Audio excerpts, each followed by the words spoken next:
Hay algunos que hacen pintadas contra la Iglesia, pero también son muchos los que han quemado y siguen quemando sus templos. Otros suelen decir con bastante frecuencia: creo en Dios, pero no creo en la Iglesia. No sé si tú también lo habrás dicho alguna vez.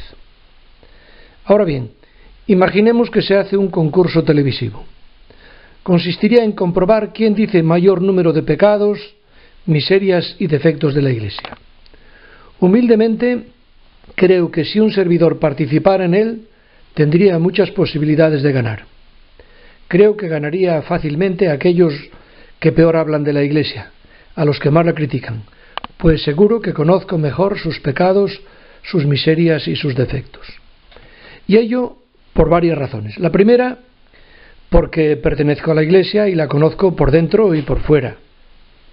Porque conozco bastante bien, dentro de lo que cabe, su historia. Le he dedicado muchas horas y tengo bastantes libros. Y por supuesto porque me conozco a mí mismo, que formo parte de ella, y mis pecados y defectos, que son bastantes, son también los pecados y defectos de la Iglesia. También los tuyos, si perteneces o has pertenecido a ella. Los argumentos que van a dar los que están en contra de la Iglesia los sé de memoria. Que si la Inquisición, que en realidad nada tiene que ver con Jesucristo ni con el Evangelio, y que tampoco se puede juzgar el pasado con categorías del presente, que si las cruzadas o el siglo de hierro, papas como el Papa Borgia, que si las riquezas, especialmente las del Vaticano, que si la Iglesia ha tenido o tiene mucho poder, que si no respeta la libertad, que si es enemiga de la ciencia, que si los curas somos insoportables y pesados, que si la pederastia, que si para llevarse bien con Dios no hacen falta intermediarios.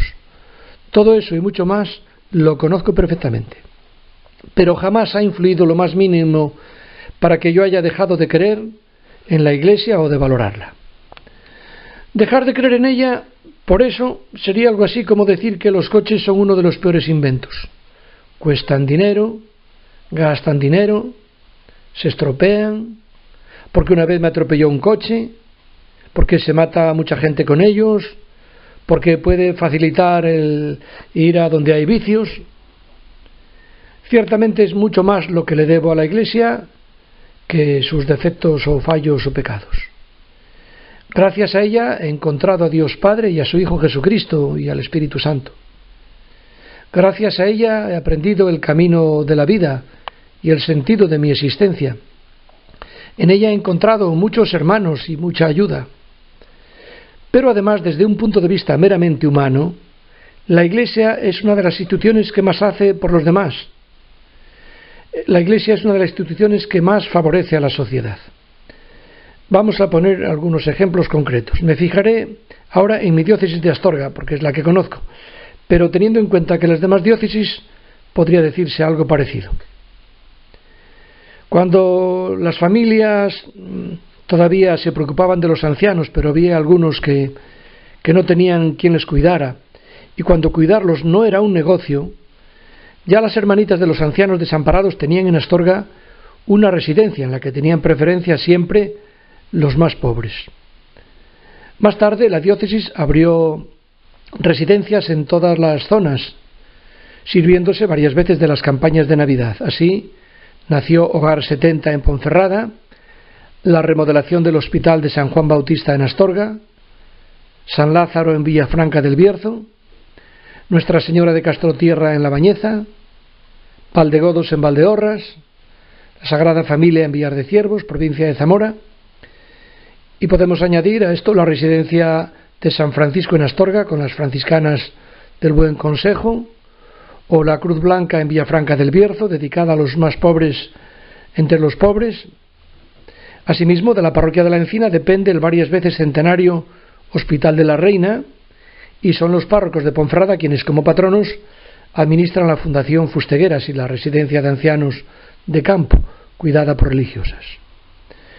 Cuando apenas había un instituto en Astorga, y sabemos que fue el obispo Mérida el que promovió su existencia, y otro en Ponferrada, también varios sacerdotes lo promovieron, bien, pues entonces varios religiosos acudieron a suplir esta carencia de institutos. En La Bañeza las Carmelitas, en Astorga las Escolapias y la Milagrosa, los Redentoristas y la Salle, en Puebla de Sanabria las Hijas del Amor de Dios, en Ponferrada los Colegios de la Inmaculada, también otro en Campo Naraya que fue Escuela de Magisterio. Seguimos en Ponferrada el Espíritu Santo, la Asunción y San Ignacio, traído por los jesuitas, así como la Escuela de Formación Profesional que ahora derivó después en el Instituto Politécnico Virgen de la Encina.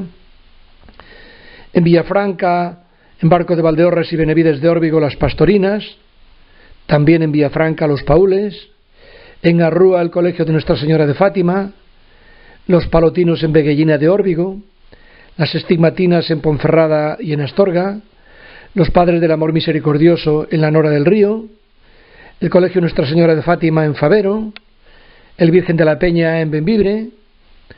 Tampoco podemos olvidar el Convento San José de Villafranca, en el que en la actualidad las monjas conjugan la clausura con la atención a niños que tienen allí su hogar. Y seguro que hemos olvidado alguno.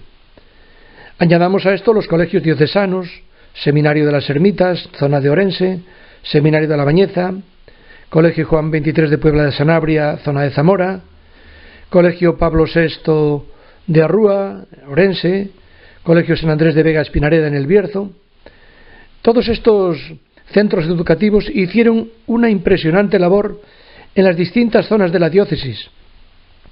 No resulta difícil comprobar la cantidad de niños y jóvenes que gracias a estos colegios han salido adelante en la vida y el dinero que los que funcionan siguen ahorrando al Estado. Todo esto sin contar los cientos de jóvenes que pasaron por el seminario de Astorga, aunque no llegaran a sacerdotes. Sin duda, la ingente labor de estos centros promovidos y gestionados por la Iglesia es impagable. Pero también nuestra Iglesia diocesana ha sido pionera en el cuidado de los más necesitados. El entonces llamado, que ahora no se dice, pero antes sí, Colegio de Subnormales de Astorga, Cosamay, Santa María Madre de la Iglesia, el San Juan Bautista de Beguellina de Órbigo, el Centro de las Cinco Llagas para minusválidos, más bien jóvenes, en Astorga, el Colegio de Sordomudos de Astorga, el Centro de Acogida para Mujeres y Niños con Problemas en Favero, en Ponferrada los centros Urogallo, donde todas las tardes se ayuda a muchos niños y adolescentes a estudiar, a hacer los deberes, merienda incluida, los comedores sociales, los hogares del transeúnte y hasta los albergues del Camino de Santiago. Cuando apareció el problema de la droga, la Iglesia no tardó en abrir Proyecto Hombre, primero en Cubillos del Sil y Santibáñez del Toral, después en Fuentes Nuevas. Los nuevos problemas de convivencia en las familias entre la pareja o con los hijos tienen la inestimable ayuda gratuita del Centro de Orientación Familiar, del COF. Es decir, que donde hay una necesidad, allí está siempre presente la Iglesia. Y por supuesto toda la labor de Cáritas, que atiende a cientos de familias, que ayuda a inmigrantes, presos, prostitutas. Añadamos a esto la ayuda al exterior con más de 400 misioneros de nuestra diócesis esparcidos de todo el mundo, o la labor realizada a través de Manos Unidas, del DOMU, de la Infancia Misionera. Y labor social de la Iglesia es también el trabajo silencioso y anónimo de tantos buenos cristianos inspirados en el Evangelio. No vamos a fijarnos ahora en la labor cultural y todo el ingente patrimonio artístico que tiene la Iglesia, que lo ha promovido y que lo oculta con un mimo muy especial. Apenas hemos dicho nada de la labor pastoral, que es sin duda la más importante. Pero si alguno no cree en la parte espiritual, que reconozca al menos la gran aportación social, como para no creer en la Iglesia. Finalmente, si, como dice el Concilio Vaticano II, la Iglesia es santa y pecadora, que nadie se escandalice y que reconozca que también sus pecados la manchan y la dañan.